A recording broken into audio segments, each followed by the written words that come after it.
So I just want to thank you all for coming out and sharing a day with us. And I really hope to give you an oversight of a quick one of astrology. Obviously, we're not going to do a full session. If I do a seminar, it's usually a couple hours of astrology. But more than astrology, I believe in teaching people and helping people, guiding people, if you would, to more control over their own life. It's one thing to have somebody tell you what's going to happen in your life, but I'd rather tell you how to make sure that the outcome of what happens in your life is positive and good. And in my years of study and research, over 50 years, quite frankly, I've found that it's really not so important what happens to us in life. It's more important how we respond to it. And you know, most everybody in this room is children. You spend your whole lifetime with them growing up, trying to teach them the perfect response, the right response to things that happen in life. And that's called responsibility. The word's an interesting word, the ability to respond. And if you think about it, that's what we spend most of our time teaching our children. And we've had to learn in our own life is what's called responsibility. So again, back to astrology. Astrology surely will indicate many things in your life. It'll show where you have challenges. It'll show where there's complex psychological issues. It'll show many things about your temperament. And because it does, as Shakespeare says in Brutus, he says it's not in our stars. Dear Brutus, is not the fault lies not in our stars that we are underlings. It's in ourselves. But anyway, astrology can definitely guide us, though, and give us a lot of direction. We'll try to cover some of that today. And if I can get this to work, there it is. Okay. So my site, if you get a chance to go to it on the web, is Aquarian Awakening, and it's got a lot of information on it. And I talk about astrology and its influence on our language. I don't know if you realize it, how much of your language is determined by astrology. If you look at this, I just put this sentence together, this paragraph together. It's not an actual event, but I just want to show how many words are astrological. Consider the disaster that befell Israel when influenza hit the nation in March of 1992 or 72. Lunacy and panic ruled as sagacious minds attempted to restore order. The medical community was dissatisfied and refused to be a scapegoat for the accusations that they did not list the chronological order of the unfolding events in an attempt to avoid a pandemic. The capricious actions of some was offset by the satirical humor of others.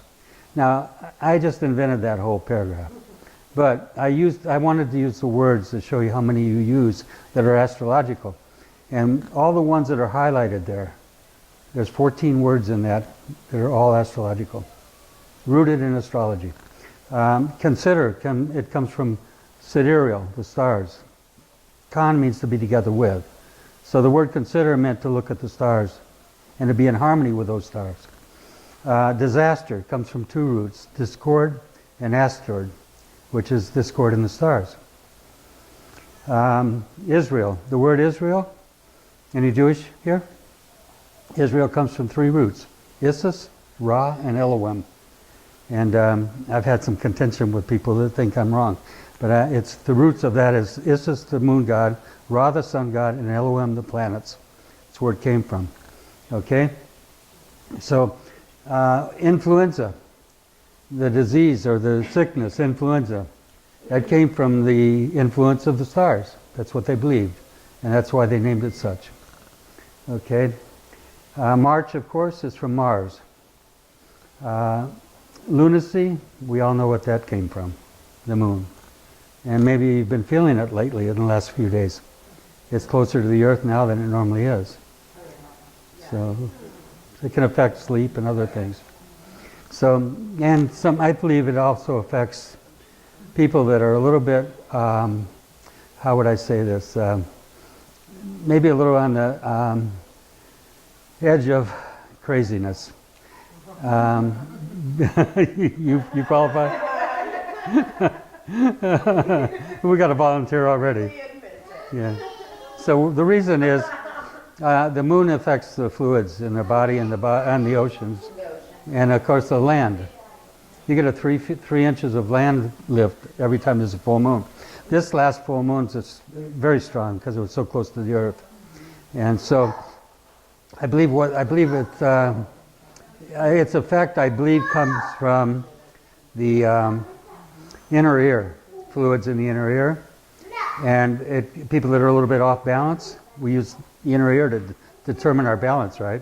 So if you get a disturbance in that inner ear, it can translate into uncomfortableness and maybe cause people to be a little bit offset anyway. They're maybe going to do something bizarre. But anyway, it's just a theory. My son would say, it's a hypothesis, Ron, it's not a theory. So, anyway, so panic came from Pan, the goat god. Okay, Pandora's box came from the same place.